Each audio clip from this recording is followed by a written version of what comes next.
अस्सलाम वालेकुम दोस्तों, क्या हाल है? ठीक है दोस्तों, माशाल्लाह मदीने के कबूतर देखें। मदीने में इन्होंने रौनक लगाई हुई है जी। ये है बस, सरकारी बस ज़ियारतों वाली, जो ज़ियारतों पे जाती है ना दोस्तों। इसकी टिकट पता कितनी है? इसकी टिकट है 80 रियाल। 80 रियाल से ये आपको ना 24 घंटे की टिकट देते हैं, आपको मुकम्मल मदीने मुनव्वरा की ज़ियारतें करवाएंगे। ये वाली ये देखें, डबल स्टोरी है, नीचे भी है ऊपर भी है। इसमें मज़े की बात यह है कि इसमें एक हैंड फ्री लगी होती है, उसमें हर जुबान से आपको समझाते हैं। उर्दू में ही समझाएंगे, इंग्लिश में, तो जुबान में, सब में। ठीक हो गया।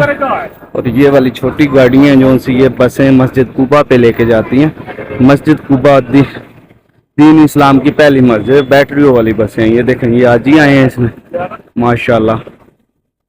बैटरी वाली है, शोर नहीं होता इनमें।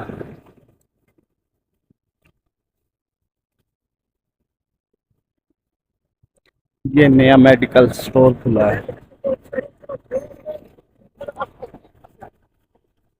तो ये सामने मस्जिद नबी है, माशाल्लाह, ज़ियारत कर लें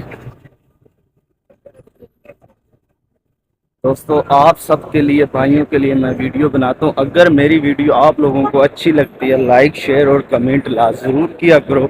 बाकी सब भाइयों को